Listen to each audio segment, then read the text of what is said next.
Assalamualaikum warahmatullahi wabarakatuh.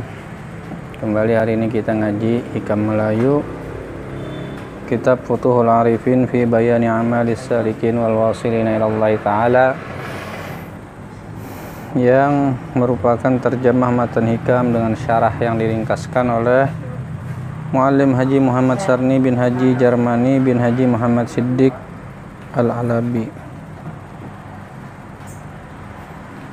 Bismillahirrahmanirrahim.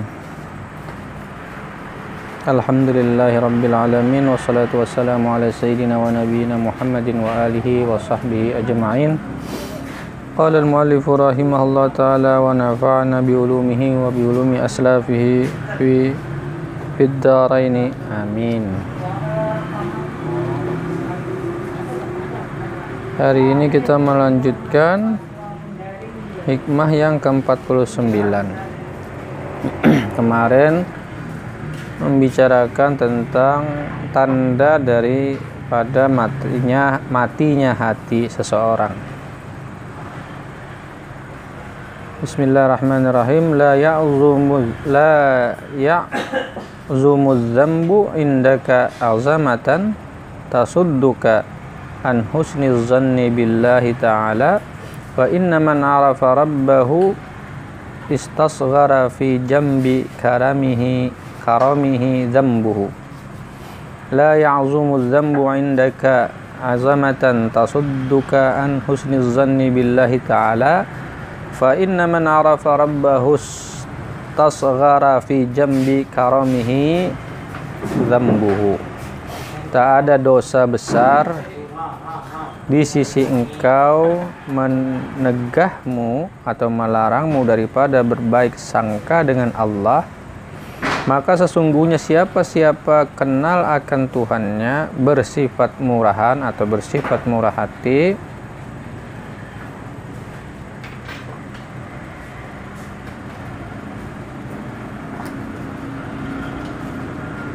kecillah dosanya. Janganlah hendaknya tiap-tiap orang berputus asa dengan rahmat dan keampunan Tuhannya.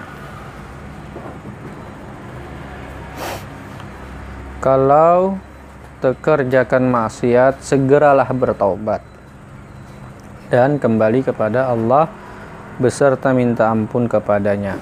Tak ada dosa besar yang tidak bisa diampuninya selama kita mau bertaubat dan minta ampun kepadanya, kepada Allah.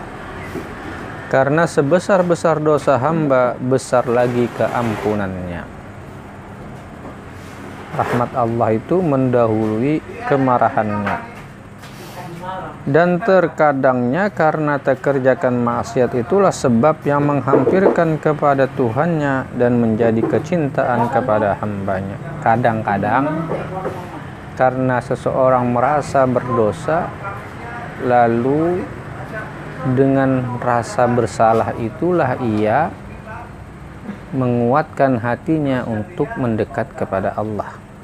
Ini adalah upaya yang baik, dalam pengertian kita merasa benar-benar berdosa dari hati kita, bukan sekadar dari lisan kita. Karena perasaan berdosa itu akan mendorong kita untuk dengan sungguh-sungguh berusaha mendekat, memohon ampun kepada Allah. Karena hanya Allah lah yang maha pemurah. Makanya dikatakan mu'allif, musannif, Syekh Ibnu Athaillah As-Sakandari, hanya orang yang tahu kepada kemuliaan Allah atau kemurahhatian Allah, ia akan memandang kecil dosanya. Dalam pengertian bukan ia meremehkan, tapi dia tahu bahwa ketika ia kenal Allah itu maha pemurah, dengan sungguh-sungguh pula ia kemudian berusaha memohon keampunan kepadanya. Dan terkadangnya karena terkerjakan maksiat itulah sebab yang menghampirkan kepada Tuhannya. Tadilah penjelasannya.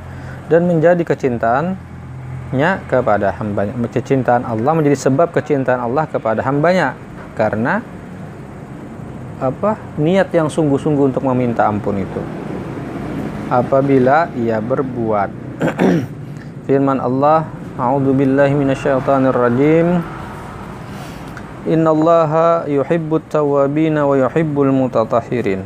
Sesungguhnya Allah mengasihi orang-orang yang bertaubat dan orang-orang yang bersuci daripada kekotoran.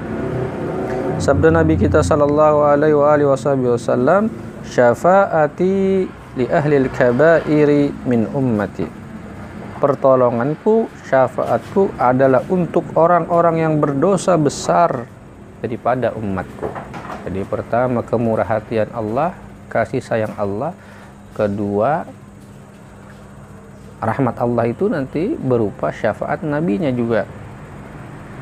Betapa Nabi karena kemuliaannya yang diberikan kepada Allah kepada Nabi dan menjadi sebab rahmat turunnya rahmat Allah bagi seisi alam ini, menjadi jaminan bagi umatnya yang bersungguh-sungguh ingin bertaubat. Tetapi hendaklah diingat, janganlah menganggap remeh dosa yang kecil. Meskipun demikian, jangan meremehkan dosa sekecil apapun. Anggaplah besar, tetap anggaplah sekecil apapun dosa kita itu dosa jua namanya. Bahkan anggaplah besar sekalian, supaya besar pula keinginan kita untuk memohon keampunan Allah. Segeralah minta ampun kepada Allah, karena dosa yang kecil itu apabila dianggap enteng, dia akan menjadi dosa yang besar, lebih lagi dosa yang besar. Itulah kenyataannya. Dalam kenyataannya seringkali orang meremehkan dosa kecil. Dosa kecil itu menumpuk sedemikian banyak sehingga menjadi besar, kemudian menganggap dosa besar menjadi dosa kecil, dan seterusnya hingga hatinya mati dan menganggap tidak lagi menganggap dirinya bersalah, tidak lagi menganggap mengakukan kejahatan atau kemaksiatan kepada Allah itu sebagai dosa yang besar. Kita lanjutkan hikmah yang berikutnya. La saghirata idza qabalaka adlahu wa la kabirata idza wajahaka fadluhu. Tak ada dosa kecil apabila engkau berhadapan keadilannya. Tak ada dosa besar apabila engkau berhadapan kelebihannya. Kalau sekiranya Allah menjalankan keadilannya saja terhadap kita, tak ada orang yang lepas dari siksanya. Jadi andai Allah itu menjalankan hanya sisi keadilannya saja, tidak ada bahkan dosa kecil sekalipun akan ditunjukkannya kepada kita dan mendapatkan sanksi atas dosa itu meskipun kecil. Walaupun miskala dzarrah, walaupun sebesar dzarrah. Begitu pula dosa besar. Karena semua orang mempunyai dosa dan kesalahan. Tidak ada yang lepas dari kesalahan. Apalagi jika menghitung nikmat pemberian Tuhan yang ada pada kita. Mata dapat melihat, telinga dapat mendengar, akal untuk berpikir, dan lain-lain sebagainya. Kita belum cukup mensyukuri semua nikmat itu, kemudian digunakan lagi untuk berbuat maksiat kepadanya. Nikmat berupa mata saja, satu mata saja dapat melihat, itu tidak akan mampu amal ibadah kita seumur hidup membayarnya. Apalagi jika dilihat keseluruhan nikmat Allah dalam semua pemberiannya, baik itu anggota badan maupun kenikmatan-kenikmatan lainnya yang kita rasakan, sungguh tidak dapat dihitung.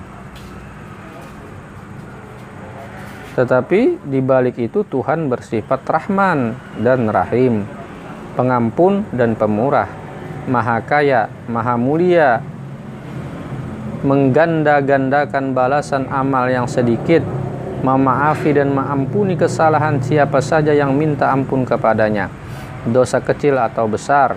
Orang yang beramal kebaikan akan dibalas dengan surga, diberinya berbagai-bagai kesenangan yang belum pernah kita rasai dalam dunia ini.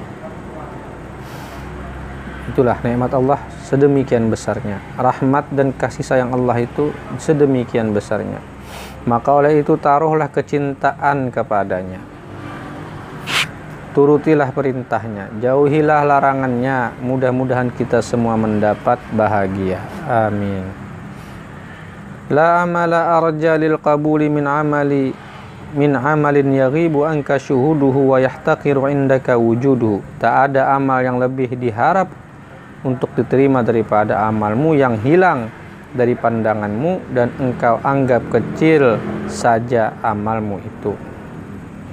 Dahulu telah disebutkan tiap-tiap amal kebaikan yang telah kita kerjakan itu pandanglah bahwa amal kita itu semata-mata taufik daripada Tuhan dan nikmat yang diberikannya untuk kita.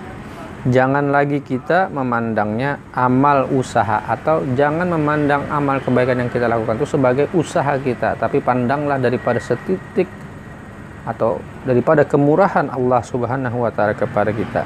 Kita mampu berusaha, mampu berbuat baik itu karena Allah juga. Atau bertujuan dalam beramal itu untuk mencapai suatu hajat, seperti meminta karamah atau supaya mendapat surga, tetapi semata-mata mengerjakan perintahnya dan menjauhi daripada murkanya.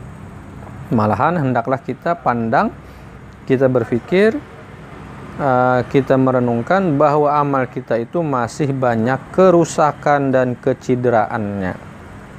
Meskipun bagaimana kita memperbaiki dan memeliharanya, amal yang seperti itu lebih diharap diterima Tuhan. Jadi selalulah berharap rahmat dan kasih sayangnya untuk menerima amal kita. Amal kita yang banyak itu pandanglah sedikit di hadapan Allah dan berharaplah selalu amal kita itu diterima oleh Allah Subhanahu wa taala. Husnuzan itu dalam pengertian yang demikian. Memandang Allah Maha Pemurah, Pengasih dan Penyayang, lalu berbuat baik semampu kita, setotal kita, lalu berharap Allah menerimanya, menjauhi segala larangannya, berusaha menjauhi dosa, lalu sesegeranya juga terus meminta ampun kepada Allah dan memandang kebaikan Allah tiada batasnya. Itulah yang sebaik-baik husnuzan kepada Allah. Demikian, moga-moga bermanfaat bagi kita. Assalamualaikum warahmatullahi wabarakatuh.